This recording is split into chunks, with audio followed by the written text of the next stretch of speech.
जय जिनेन्द्र। हरिओम। आज बृहद जातक शुरू करेंगे। बृहद जातक में जो ग्रह और राशि कैसे बलवान होती है, बलवान हो तो वो क्या फल देते हैं, उसको समझने की कोशिश करेंगे।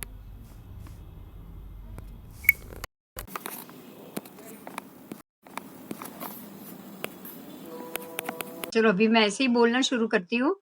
आप देखिए, मीन केतु को मीन में स्वगृही माना है, फिर राहु को कन्या में स्वगृही माना है, उसके बाद शनि को मकर और कुंभ में स्वगृही माना है, फिर शुक्र को वृषभ और तुला में स्वगृही माना है, उसके बाद गुरु को धन और मीन राशि में स्वगृही माना है, बुध को कन्या और मिथुन में स्वगृही माना है, ये दो राशि में वो स्वगृही बनता है। मंगल मेष और वृश्चिक में स्वगृही बनता है। कर्क में चंद्र स्वगृही है और सिंह राशि में सूर्य स्वगृही। ये मालूम है या नहीं जानते हो ईशान? हाँ ठीक है तो फिर मैं बराबर कराती हूँ। बराबर। तो ग्रहों के लिए ये सारी राशियां स्वगृही है। ये आपको धीरे धीरे धीरे करके बाय हार्ट करनी पड़ेगी। उसके बाद मूल त्रिकोणी राशि को देखते हैं। सूर्य सिंह राशि में मूल त्रिकोणी बनता है, फिर चंद्र वृषभ राशि में मूल त्रिकोणी बनता है। देखो वो कर्क में जैसे स्वगृही हुआ तो वृषभ में मूल त्रिकोणी बना। मंगल की स्वगृही दो राशि है, मेष और वृश्चिक, लेकिन मंगल को मूल त्रिकोणी सिर्फ मेष में ही बनेगा, दोनों में वो मूल त्रिकोणी नहीं बनेगा। बुध कन्या में मूल त्रिकोणी बनेगा, फिर ऐसे ही गुरु धन राशि में ही मूल त्रिकोणी बनेगा, शुक्र तुला में ही मूल त्रिकोणी बनेगा, चाहे उसकी राशि दो कही जाए, लेकिन सबसे ज्यादा फेवरेट मूल त्रिकोण मतलब ज्यादा पावरफुल। उसके बाद शनि कुंभ में मूल त्रिकोणी है, राहु कर्क में मूल त्रिकोणी है और केतु मकर में मूल त्रिकोणी। अब आओ अभी ये वर्ण से आप क्या जानोगे?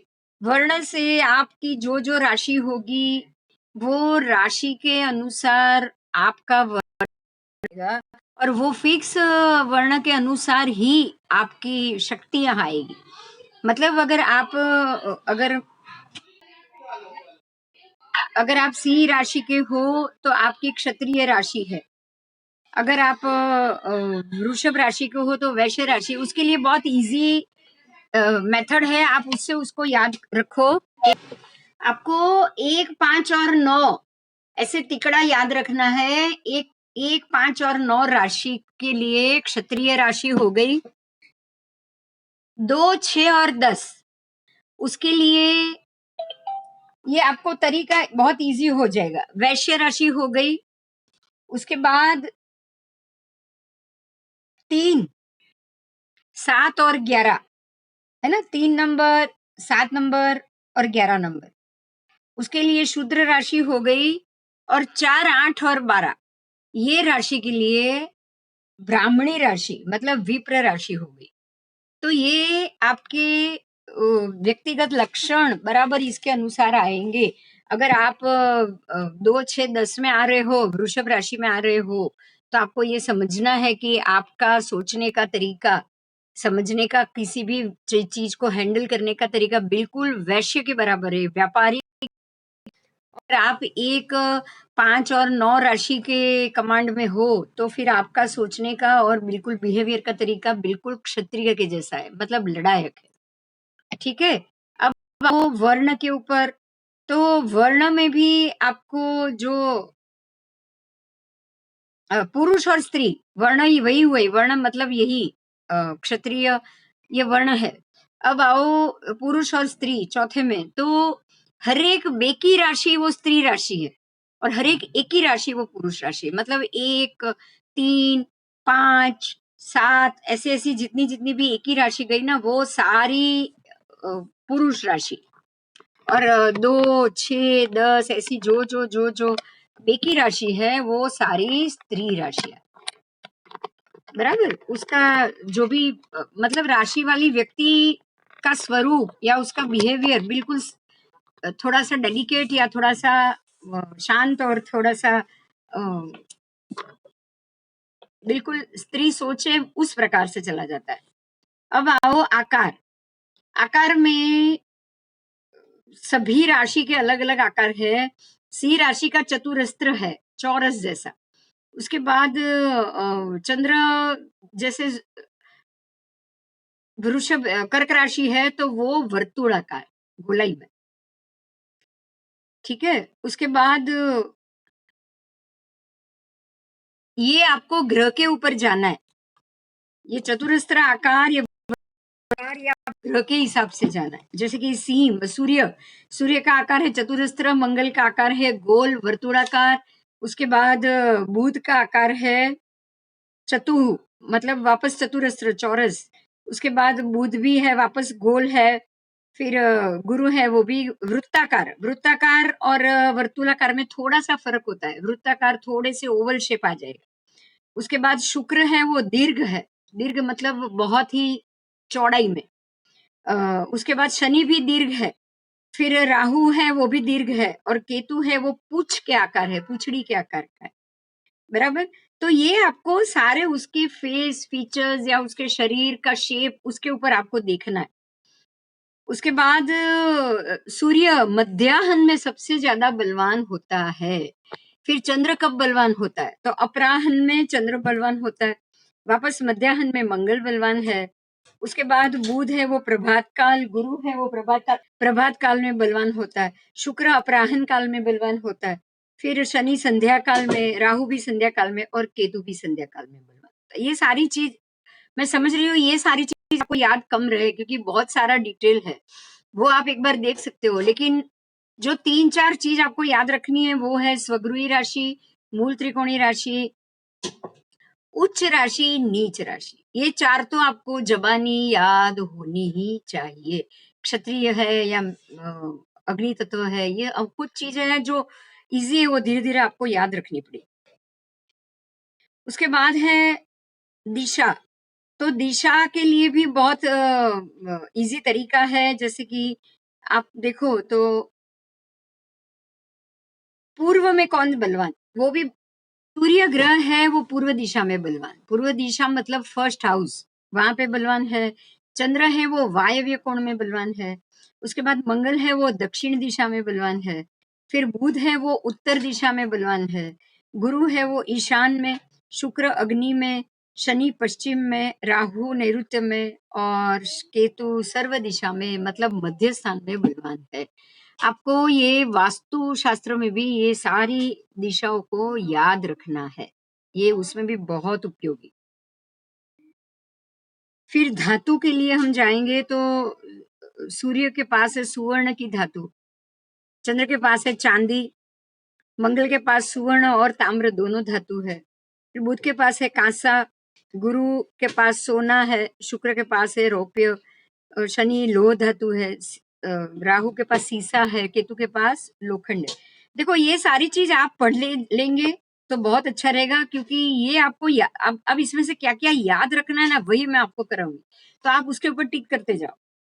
ठीक है। जैसे ये शुभादि ग्रह, ये आपको याद रखना है। जैसे सूर्य है उग्र ग्रह है, चंद्र सौम्य है, सूर्य मंगल दोनों उग्र है, बराबर, चंद्र सौम्य है। फिर बुध गुरु शुक्र तीनों शुभ ग्रह और शनि राहु केतु पाप ग्रह। पाप का मतलब क्रूर होता है। आपको याद रखना है ना, वही मैं कराती हूँ, बाकी आप पढ़ लीजिएगा। ठीक है। अब आओ गुण में आओ, वो भी आपको याद रखना है। तो सूर्य मंगल सत्वगुणी, उसके बाद सूर्य चंद्र सत्वगुणी, उसके बाद मंगल है तमस गुणी, फिर बुध है वो रजस, गुरु वापस सत्वगुणी, शुक्र है वो रजस है, शनि राहु केतु तमस गुण वाले है। ठीक है। अब आओ धीरे धीरे आप आगे आओ, अवस्था में आओ। सूर्य है प्रौढ़ावस्था, चंद्र युवा, मंगल युवा, बुध युवा, तीनों तीन युवा। उसके बाद गुरु वृद्धावस्था है, शुक्र युवावस्था है, शनि अति वृद्ध और राहु केतु भी वृद्ध है। ये आपको बहुत काम आएगा आगे। रंग भी जरूरी, रंग में रक्त वर्ण है सूर्य, ठीक है। सूर्य का वर्ण है रक्त, चंद्र का है श्वेत, सूर्य मंगल दोनों रक्त। फिर नीला बुध का है नीला, नीला हरा, हरा ही है पर नीला हरा। फिर पीला है गुरु का, शुक्र है सफेद, शनि का है नीला और काला मिश्रित, और राहु केतु दोनों धूम्र वर्ण के। कारक बहुत जरूरी है। सूर्य है आत्मा का कारक, चंद्र मन का कारक, मंगल शक्ति का स्रोत कारक, बुध वाणी का, गुरु विद्या का, शुक्र वासना का, शनि संघर्ष का, राहु विकार का और केतु खेद का, दुख का, उसका कारक है। फिर आओ संबंध, तो सूर्य को पिता माना है, ऐसे ही चंद्र को माता माना है, फिर मंगल को भाई माना है, बुध को मित्र और बंधु माना है, गुरु को संतान माना है, शुक्र को स्त्री माना है, शनि को भृत्य माना है, भृत्य मतलब दास, राहु को शत्रु माना है, केतु को बाधा माना है, बाधा मतलब अंतराय, कोई ना कोई काम में अंतराय आना। उसके बाद देव, वो भी काम के हैं, जैसे कि सूर्य का अग्निदेव, चंद्र के वरुण देव, मंगल के स्कंद गणपति देव, फिर बुध के विष्णु, फिर गुरु के इंद्रदेव, शुक्र की इंद्राणी, शनि के ब्रह्मादेव, राहु के वायुदेव और केतु के आकाश देव। अब आओ शरीर धातु, ये सप्त धातु के कारक, ये बहुत महत्व का है। सूर्य हमारे शरीर जो 7 धातु से बन रहा है, सूर्य हमारे शरीर के सप्त धातु में से अस्थि के ऊपर कमांड करता है, हड्डियां। फिर मंगल रक्त के ऊपर मतलब लाल कण। फिर बुध है वो मांस और मज्जा दोनों के ऊपर कवर कर रहा है, कमांड कर रहा है। उसके बाद आएगा हाँ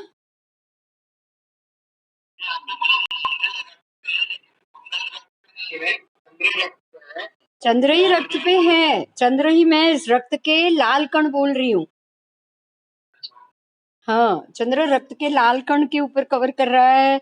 उसके बाद मंगल है वो मांस और मज्जा, मतलब जो मज्जा तंतु है, जो हड्डी के अंदर का रेसा है, वो मंगल। हड्डी के अंदर जो मावा होता है ना, बोन मैरो, वो है मंगल। ये सारे बहुत, जब भी रोग हो जाए या कोई प्रॉब्लम हो जाए तो जो ग्रह वीक है वहां का वो रोग देगा। उसके बाद बुध है वो चर्म मतलब चमड़ी, त्वचा। फिर गुरु है वो मेद और चर्बी, एक ही है दोनों। फिर शुक्र है वो वीर्य अथवा ओज, शनि है वो स्नायु, राहु है वो, केतु और राहु दोनों नस नाड़ियों पे काबू कर रहे हैं। तो जब जब जो भी रोग, जो भी ग्रह आपका बिगड़ेगा, आपको उसी रिलेटेड रोग होने की संभावना हो जाएगी। आपको देखिए, मैं आपको एक सब्जेक्ट साथ साथ में कह रही हूँ, पूरे पिछले साल मेडिकल एस्ट्रोलॉजी के लेक्चर हुए हैं और मैंने उसको यूट्यूब पे रखा है। पिछले पूरा साल मेडिकल एस्ट्रोलॉजी जो ग्रहों से रिलेटेड है वो मैंने सारा यूट्यूब पे रखा है। आप जब भी फ्री हो, एक के बाद एक के बाद एक वो सारा सुनते जाओ।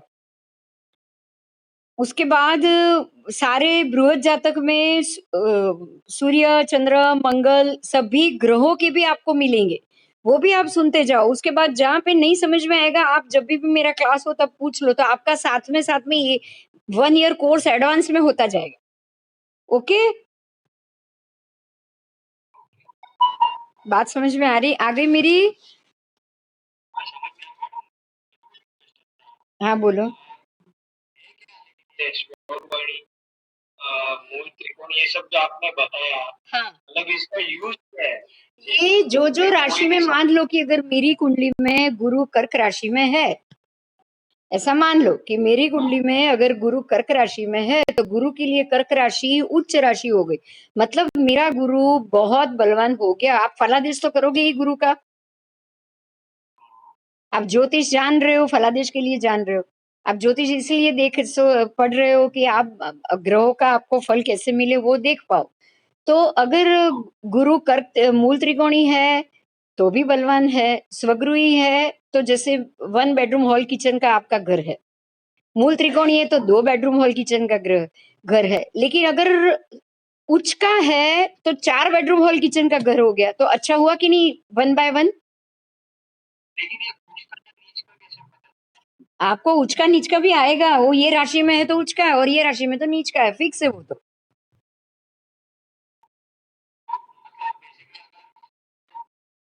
अगर समझो गुरु पता चला तो अभी स्वगृहिणी में धनु और मीन राशि, तो उससे हमको क्या पता चलता है? मैंने देखो फिर से बता रही हूँ, अगर वो स्वगृही है तो आपके पास 1 बेडरूम हॉल किचन का घर फ्लैट है, मतलब योर आपका खुद का घर है।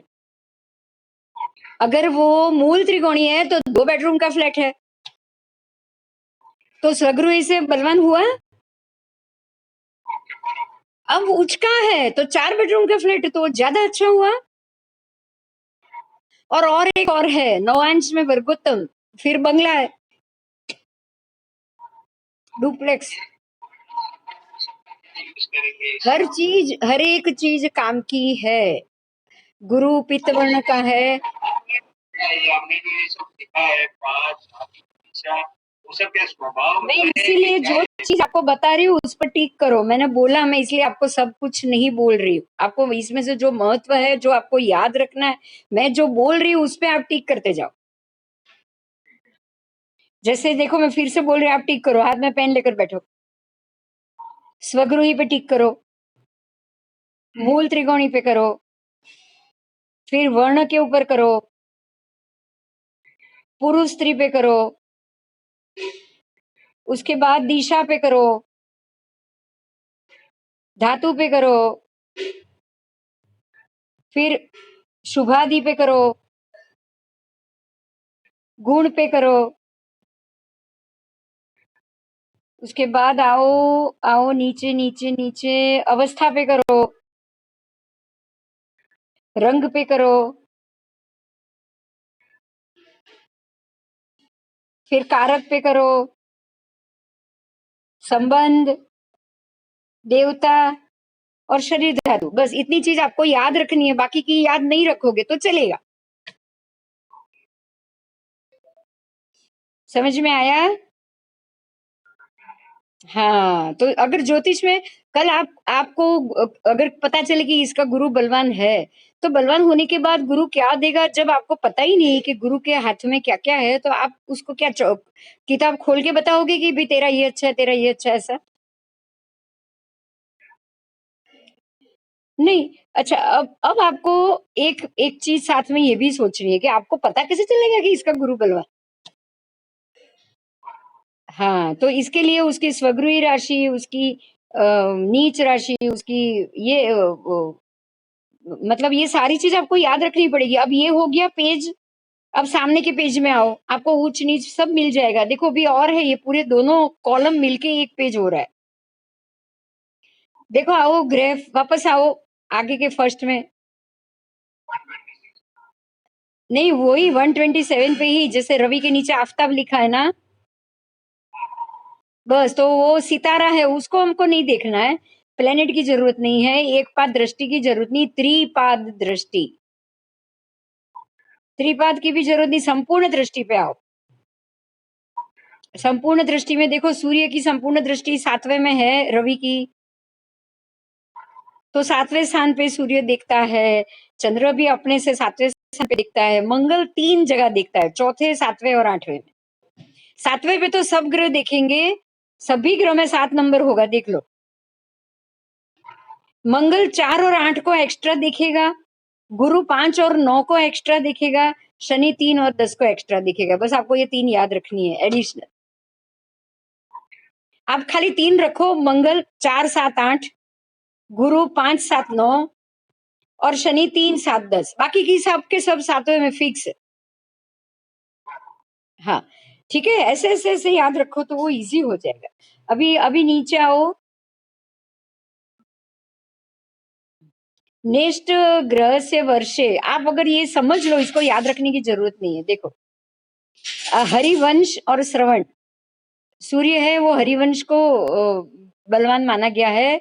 श्रवण श्रवण को याद करना या श्रवण की श्रवण का दान करना, ऐसा कुछ उसमें लिखा हुआ है। उसके बाद चंद्र है वो त्रिपुर और रुद्र जप करना है। फिर मंगल है वो रुद्री कराना, जप मंत्र आदि। फिर बुध है तो कांस्य का दान, कांसा की चीज दान करनी। अगर गुरु को बलवान करना है तो अमावस्या को व्रत करना है। शुक्र को बलवान करना है तो गौ रक्षा दान करना है, गौ का दान करना है। फिर शनि का करना है तो मृत्युंजय जप करना है। फिर राहु को अगर तकलीफ दूर करनी है तो सीसा का दान, और केतु है तो ध्वज का दान। ये सारा ग्रह अगर वीक है तो उसका दान करने की वस्तु है। ऐसे ही खाने में भी नीचे देख लो, जैसे सूर्य है तो गेहूं, चंद्र है तो चावल, ऐसे अनाज का दान लिखा हुआ है, बराबर।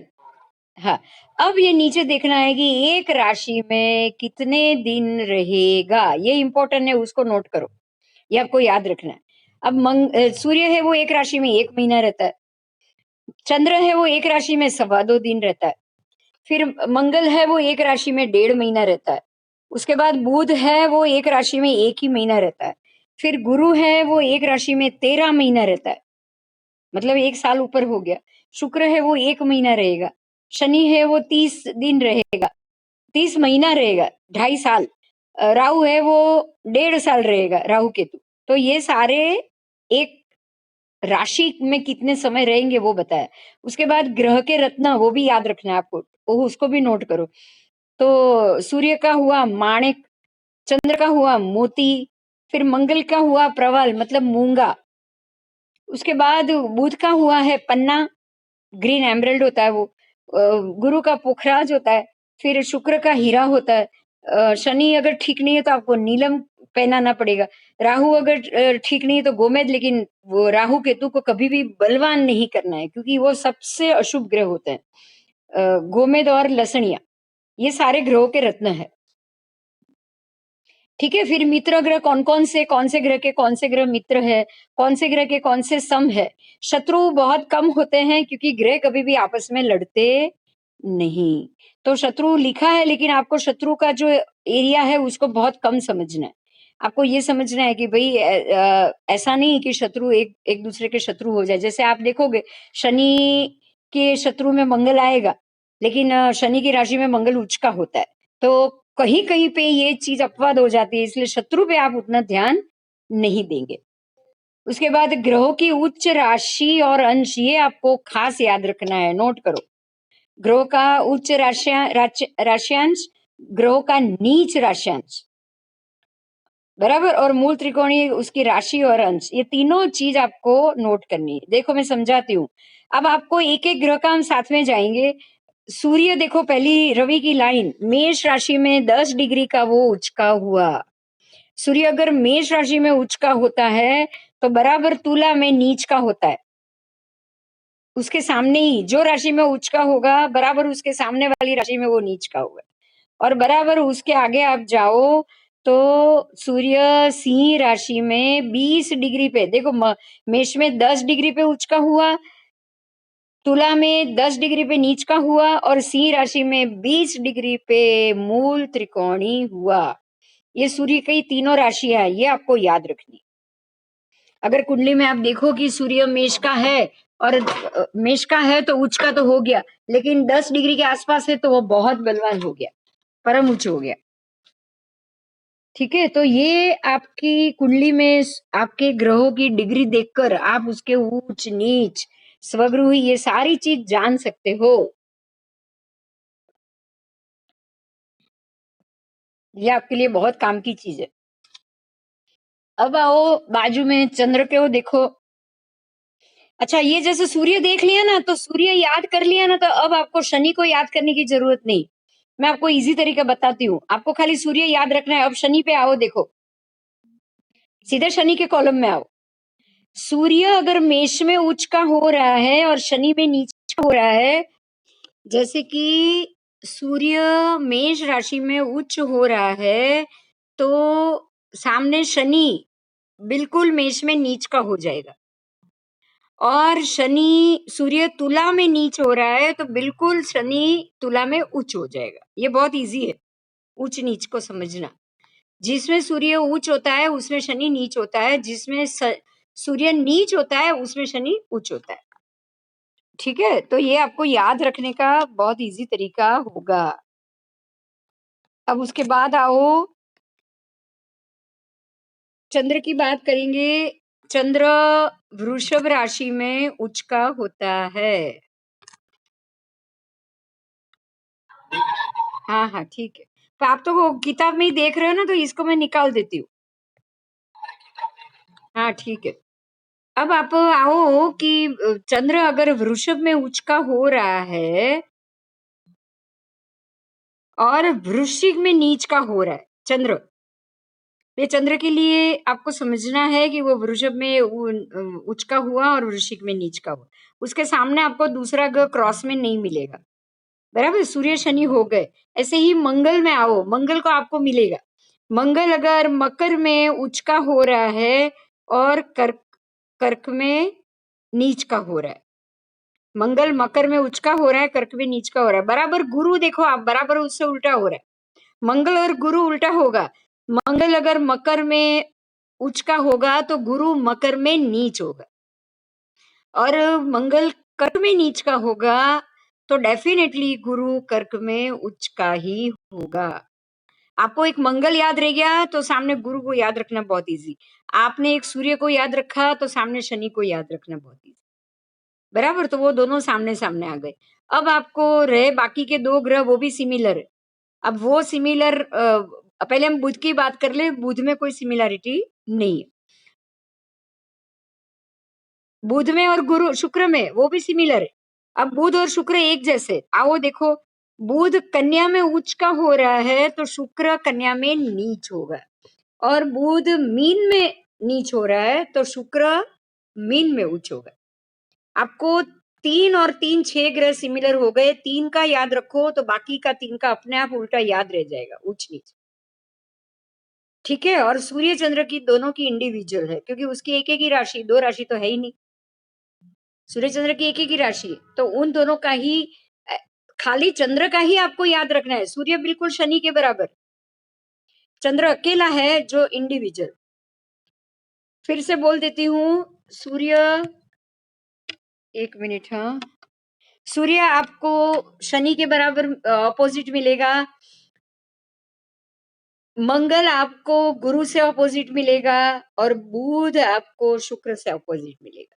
खाली आपको अलग याद रखना है तो चंद्र का याद रखना। बराबर, तो आप ऐसे याद रखोगे आपको बहुत इजी हो जाएगा। मूल त्रिकोणीय राशि तो आपको पता ही है सबकी। अगर मूल त्रिकोणीय राशि याद है तो अब सबकी उसकी डिग्री अलग अलग है, वो देख लीजिए। सूर्य सिंह राशि में 20 डिग्री पे होगा। चंद्र वृषभ में 4 से लेके 30 डिग्री तक पूरा का पूरा मूल त्रिकोणी है। मूल त्रिकोणी भी है और उच्च का भी है। 3 डिग्री पे वो उच्च का होता है। अब आओ बुध, तो 18 डिग्री मेष में मूल त्रिकोणी। फिर मंगल 18 डिग्री मेष में मूल त्रिकोणी। बुध कन्या में 16 से 20 डिग्री तक मूल त्रिकोणी। फिर गुरु धनु राशि में 13 डिग्री पे मूल त्रिकोणी। शुक्र तुला में 10 डिग्री पे, और शनि कुंभ में 20 डिग्री पे मूल त्रिकोणी। उसके आसपास की 3-4 डिग्री तक भी उसको मूल त्रिकोणी आपको जानना चाहिए। बराबर, और नहीं तो वो राशि मूल त्रिकोणी डिग्री के साथ होगा तो परम मूल त्रिकोणी हो गया। अगर डिग्री के साथ नहीं है तो भी राशि में भी वो मूल त्रिकोणी ही माना जाएगा। ओके, तो ये आपको सारा याद रखना है, बाद में इसको याद नहीं रखोगे तो नहीं चले। अब आप आओ थोड़ा ग्रह की समिति देख लो। किसको? हाँ, नहीं वो वर्गोत्तम, नहीं नहीं नहीं, वो वर्गोत्तम। पहले स्वगृही फिर मूल त्रिकोणी। मूल त्रिकोणी स्वगृही के जैसा ही है। मतलब क्या है कि आपके दो घर है तो आपको दो में से एक ज्यादा अच्छा लग रहा है, बस। आपके आपके दो फ्लैट है तो आपके स्वगृही तो दो फ्लैट हो गया, दोनों आपका अपना हो गया। पर आपको दो में से एक ज्यादा अच्छा लग रहा है, तो जो अच्छा लग रहा है वो मूल त्रिकोण।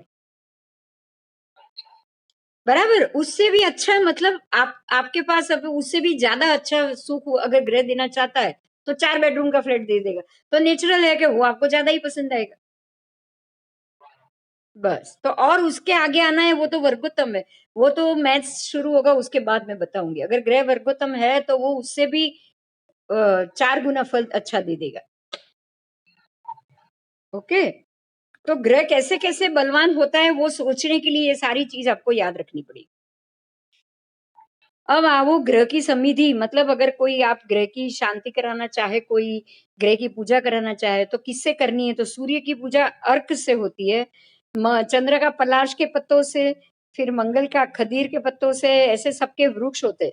वो सबके अलग-अलग अलग-अलग वृक्ष से और उससे पूजा होती है। उसके बाद ग्रहों के फूल, तो फूल ये आपको याद रखने की जरूरत नहीं है ये सब बस।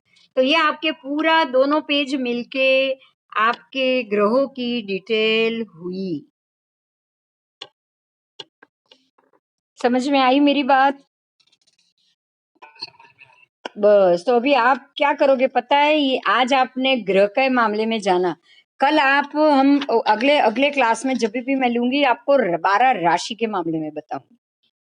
ठीक है, तो अभी आज आपने जो ग्रहों के मामले में जाना है, तो ग्रह कौन सी राशि में उच्च होता है, कौन सी राशि में नीच होता है, कौन सी राशि में वो उसकी क्षत्रिय उसको मिलेगा, कौन सा ग्रह क्षत्रिय है, कौन सा ग्रह ब्राह्मण ब्राह्मण स्वभाव का है, कौन सा वैश्य स्वभाव का, ये सारी चीज को आपको धीरे धीरे रहेगा, लेकिन आपको रोज याद रखना है। रोज पढ़ोगे तो अपने आप होगा। जैसे कि ये सूर्य सूर्य क्षत्रिय है, सूर्य लड़ायक है, सूर्य राजा है, तो राजा है तो नेचुरली की उसका पावर ज्यादा ही होगा। तो मंगल मंगल और सूर्य दोनों अग्नि तत्व है, तो तत्व से भी मालूम पड़ जाएगा कि जो अग्नि तत्व है वो तो पावरफुल ही होगा। ऐसे ही जल तत्व, तो जो जल तत्व होगा वो सबसे शांत होगा, हाँ हाँ करेगा, सब में हाँ जी हाँ करेगा। तो आपको ऐसे ही याद रखना है, बराबर। फिर वैश्य राशि, अब ये तो आपके ग्रह हुए, अभी हम राशि पे जाएंगे। तो राशि के ऊपर भी आप कैसे देख लोगे? आप मैं 12 राशि भी आज आपको करा लेती हूँ, क्योंकि आप फिर बाकी के वीक में पढ़ पाओ। ठीक है, ठीक है। हाँ आओ, उसके बाद वाले पेज पे आओ, 128। देखो ऊपर लिखा है बृहद द्वादश राशि गुण धर्म चक्र, बराबर। तो उसमें हम जाएंगे कि जैसे कि मेष राशि, वृषभ राशि, ऐसी 12 राशि है, उसको आपको वन बाय वन नाम से याद रखना है। मेष, वृषभ, मिथुन, कर्क, सिंह, कन्या, तुला, वृश्चिक, धनु, मकर, कुंभ और मीन, ये 12 राशि हुई। अब इसमें से हर एक ही राशि 1, 3, 5, 7, 9 और 11, ऐसी 6 एक ही राशि है, वो पुरुष राशि है, और जो बेकी राशि है वो स्त्री राशि। बहुत सिंपल लॉजिक है ये, बराबर। अब उसमें से चर राशि कौन सी, तो उसको भी इजी याद रखो, मैं नंबर बोल रही हूं, आप चाहे तो नोट डाउन कर लो। चर राशि कौन सी, तो 1, 7, 10 और 1, 4, 7 और 10,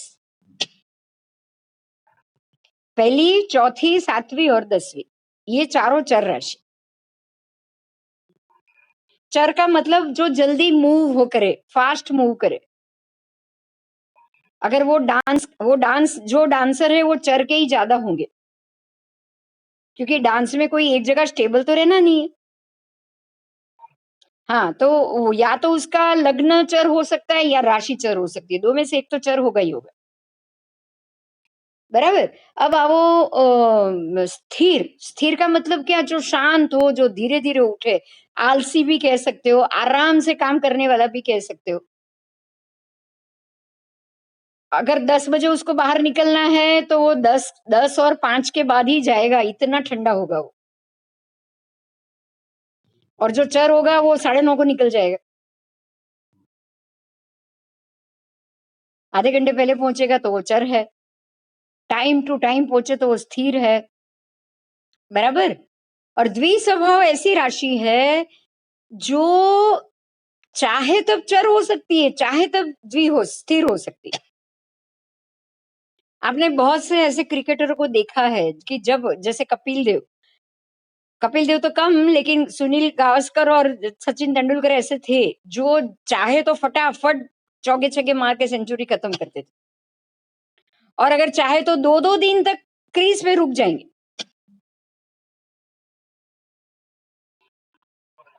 जो मतलब जैसे डॉक्टर जब चाहे ऑपरेशन कर रहा है, जल्दी स्टिचेस लेना है, तो वो तब वो चर हो जाएगा।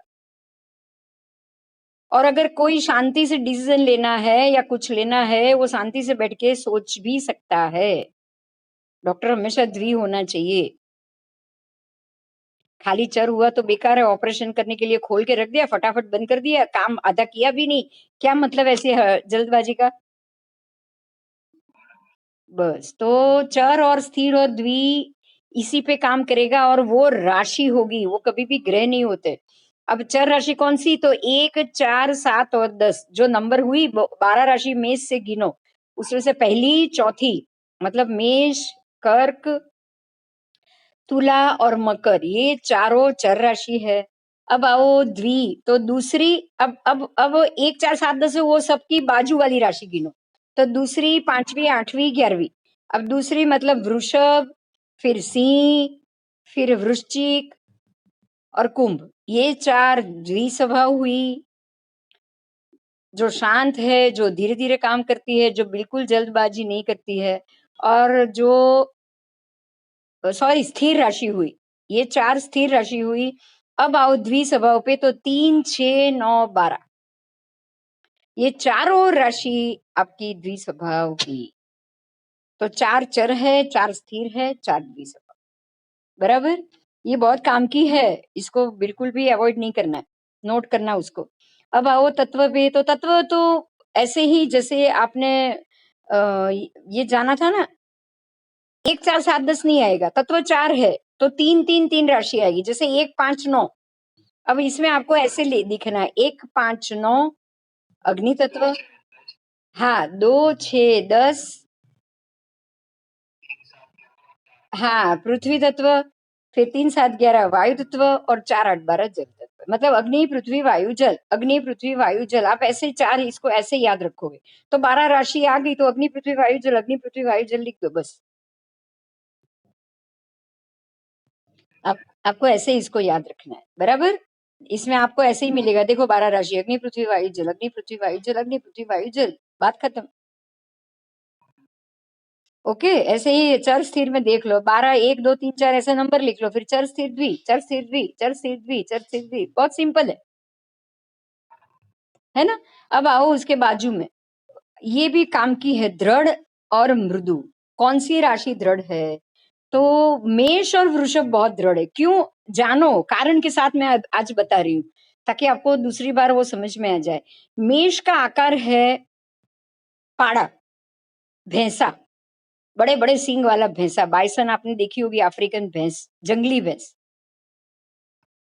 महिष, दूसरा उसका नाम है महिष, तो वो तो बिल्कुल मजबूत होता है, सिंह का पेट भी फाड़ देता है, तो उसको इसलिए दृढ़ मजबूत माना है। फिर वृषभ, वो भी तो हुआ सांड, और सांड तो सबसे ज्यादा मजबूत होता है, तो वो दृढ़ हो गया। अब आओ मिथुन, मिथुन पे ना युगल है, कपल है, एक मेल और एक फीमेल, तो इसलिए वो मृदु राशि हो गई।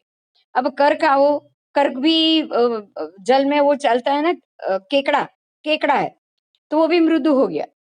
केकड़े में उतनी ताकत नहीं है कि आप उसको मतलब आप उससे हार जाओ, केकड़े में तो बिल्कुल ताकत नहीं। सिंह राशि है, वो दृढ़ है, क्यों? क्योंकि वो सिंह है, जंगल का राजा है, शेर सामने आ जाए तो सारे के सारे भाग जाएंगे, बराबर। फिर कन्या तो क्रूश है, कन्या बिल्कुल कोमल होती है, बिल्कुल निर्बल होती है, तो वो राशि में ज्यादा दम नहीं होता है। उसके बाद तुला है, तो वो दृढ़ है, तुला को दृढ़ माना है। तुला मतलब त्राजू, त्राजवा है, वो तराजू है, मार्केट है, बिजनेस है, बाजार है, इसलिए उसको दृढ़ माना है। अब आओ वृश्चिक, तो वृश्चिक भी क्रूश है, बिच्छू किसी के पैर के नीचे आ जाए ना तो भी दब के मर जाए। धनु राशि दृढ़ है, क्योंकि घोड़ा है, और घोड़े की लात कहाँ से आती है वो तो पता ही नहीं किसी को भी।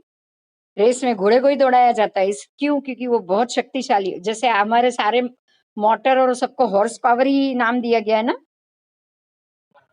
हाँ, उसके बाद मकर राशि, तो मगर है, मगर तो नेचुरली दृढ़ है।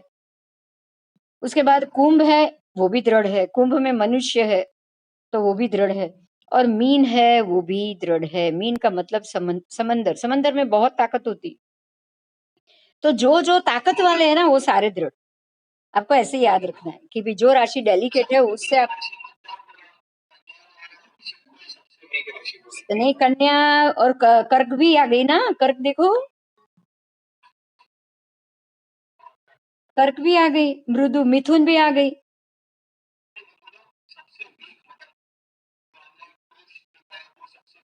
हाँ, वो सबसे वीक है, कन्या और वृश्चिक सबसे वीक है, लेकिन वृश्चिक को कम नहीं समझना है, क्योंकि वृश्चिक के पास झेरी डंक है।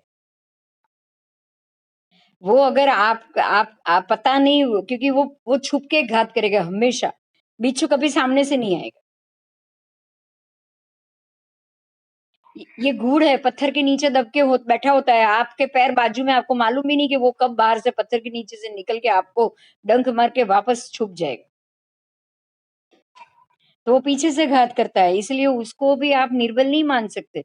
आपने देख लिया तो वो मर गया, अगर आपने नहीं देखा तो परेशान कर देगा वो, है ना, क्योंकि उसकी तो आदत है पीछे से घा करने की। अब पीछे से घा करेगा वो तो छुपा ही रहेगा ना, गूढ़ ही रहेगा। इसीलिए एक कन्या ही है जो डेलिकेट ज्यादा है, जो व्यक्ति कन्या राशि वाले जो हैं वो जल्दी बीमार भी पड़ जाते हैं, बीमार पड़ते हैं तो रोने बैठ जाते हैं, उनको बुरा लग जाता है, अगर आपने ध्यान नहीं दिया तो बुरा भी जल्दी मान जाएंगे। ठीक है, तो ये आपकी दृढ़ता हो गई।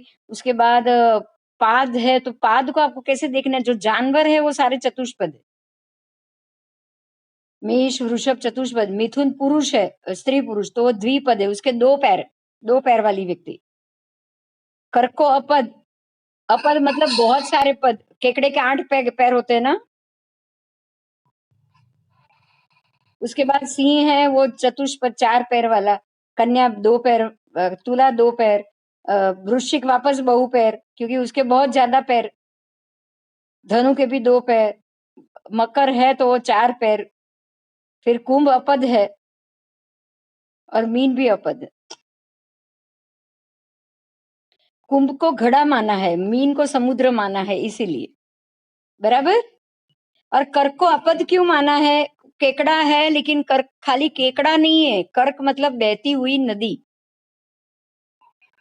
मीठा पानी है कर्क, इसलिए उसको अपद माना है। केकड़ा तो पीछे से आ गया, केकड़ा पीछे से आ गया, बाकी बाकी बहुत अच्छे से समझना है। कर्क मतलब मीठा पानी, 4 8 बार तीनों जल तत्व है, तो कर्क मीठा पानी है, फिर वृश्चिक बंधियार पानी है, खाड़ी का पानी है, और तालाब और खाड़ी का पानी है, और मीन है वो समंदर का पानी, खारा पानी। समझ में आ गया? बस, तो तीनों को पानी मानना है, इसलिए तीनों को अपद बोल दिया। केकड़ा तो बाद में लाया है, बाकी केकड़ा है ही नहीं, पानी है वो, तालाब नदी है। ठीक है, अब आओ रक्त पे, आओ रंग पे, आओ वर्ण मतलब रंग, तो मेष का रंग है लाल, वृषभ का है सफेद, मिथुन का हरा, कर्क का श्वेत सफेद, ये सब आपको याद रखना पड़ेगा। फिर सिंह का है धूम्र लाल, कन्या पांडु रंग, तुला विचित्र, वृश्चिक का है श्वेत और ताम्र, ऐसे ही इसका धनु का है सुवर्ण, मकर का है भूरा, कुंभ का काला, और मीन का धूम्र और पीला, बराबर। बाकी शीत उष्ण है, धातु है, वो ठीक है, उसको आपको कोई खास याद रखने की जरूरत नहीं, शब्द भी नहीं, स्थान आपको याद रखना है। कैसे रखोगे याद, तो मेष तो पहाड़ा तो कहाँ मिलेगा, पर्वत में ही मिलेगा। फिर वृषभ है तो वो समभूतल में मिलेगा, सांड आपको जमीन पे मिलेगा।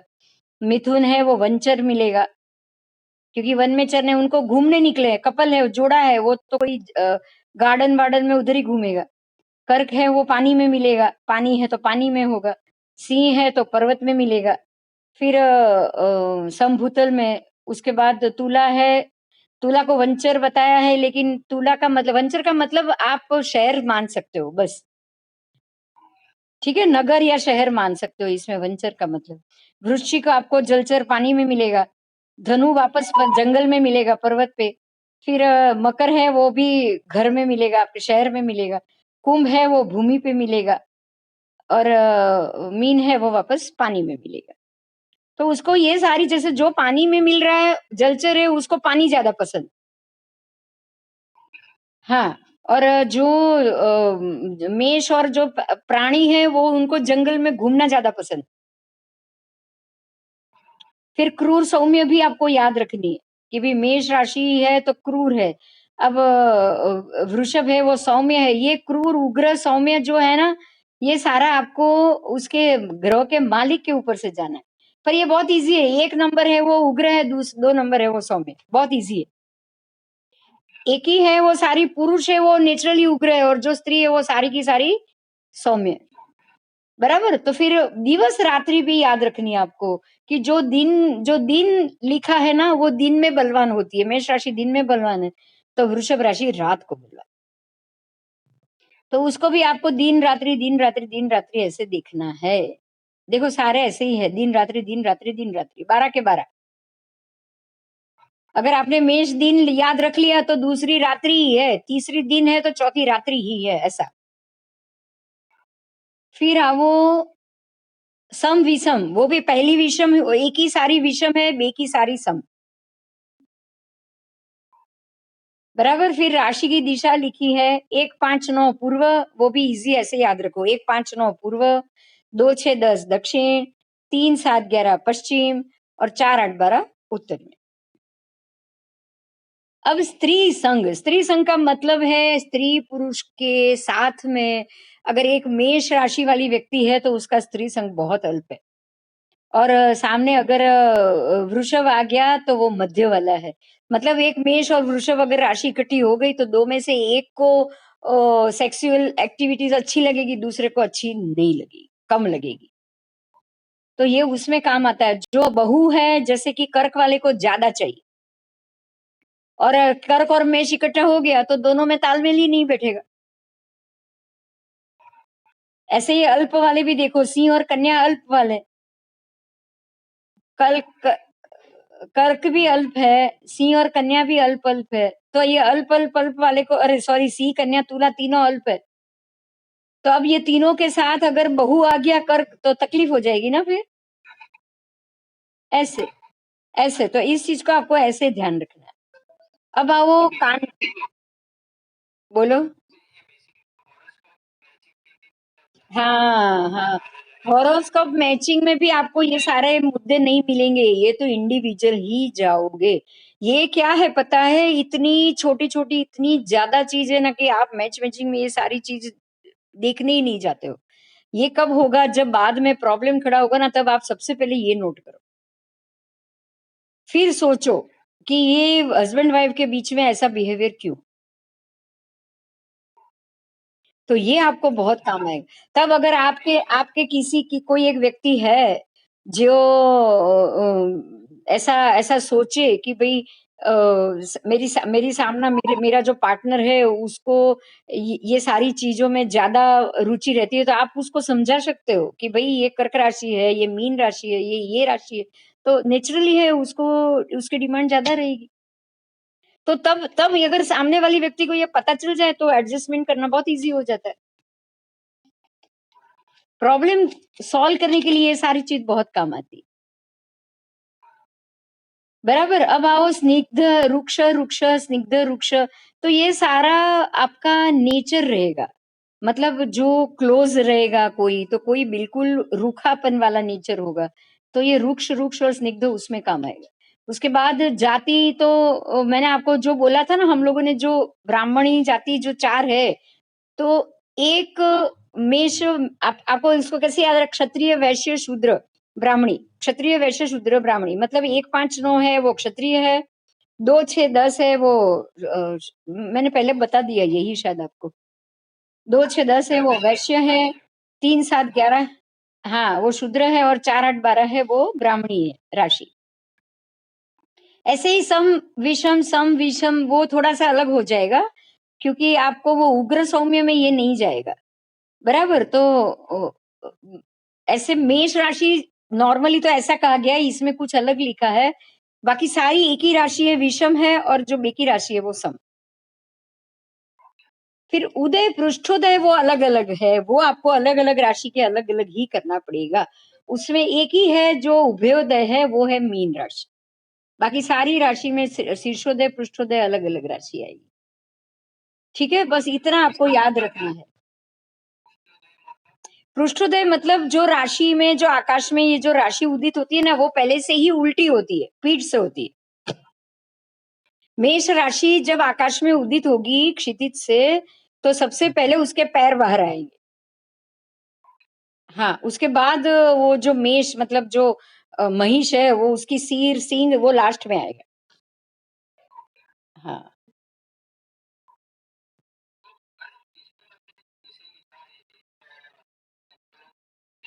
है, उसका पर्सनालिटी स्त्री संग अल्फा है और उसके अंदर उसका ये ग्रह एकदम नीच का हो तो फिर सब नेगेटिव नेगेटिव होके पॉजिटिव नहीं होता है। नहीं, वो नेगेटिव नेगेटिव पॉजिटिव ऐसे नहीं होता है। वो पूरा आपको 12 कुंडली में ग्रह कहाँ बैठा है, वो केंद्र बल ले जाता है, वो सारा सीखना पड़ेगा पहले। वो आप ये नहीं कह सकते कि ये मेष राशि है और उसका सूर्य उच्च का है तो बस उसको अच्छा ही अच्छा मिलेगा, नॉट पॉसिबल।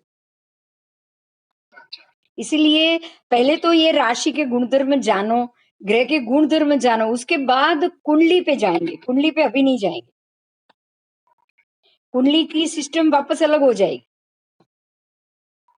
हाँ, उसमें उसमें अगर मकर लग्न आ गया ना, तो आपको सूर्य वीक चाहिए ही नहीं कुछ साल तक। हाँ, फिर उच्च का सूर्य भी आपका बेकार है। हाँ,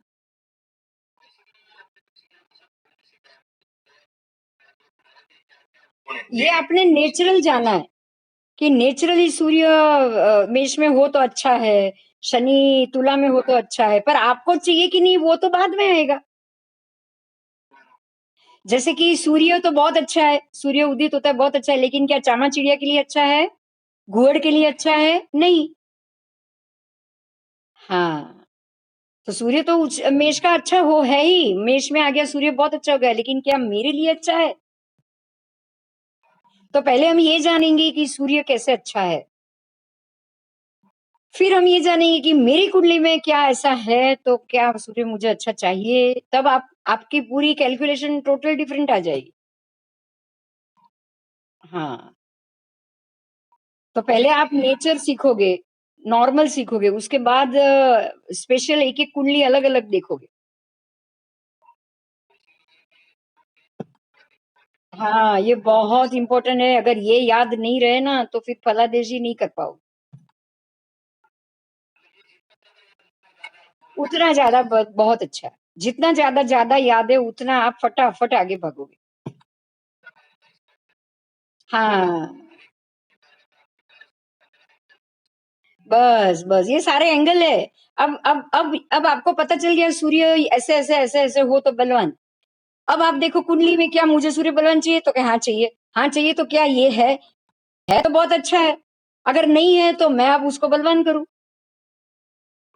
तो ही मुझे ये सब चीज फल मिल सकती।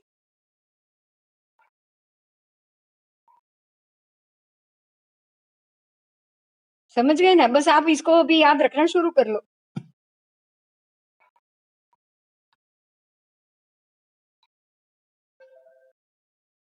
ठीक है, अभी 11 बज चुके हैं। ओके, फिर देखेंगे नेक्स्ट वीक तक वापस शुरू कर लेंगे। ओके। हम्म। हाँ, वापस फिर मैं क्लास ले लूंगी ऐसे ही। तब तक ये पढ़ो, तब तक इसको याद रखने की कोशिश करो, क्योंकि जितना याद ज्यादा होगा ना उतना आपके लिए बहुत अच्छा होगा।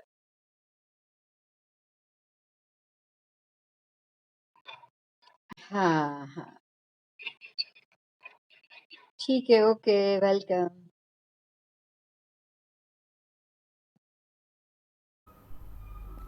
जय जिनेन्द्र। हरिओम।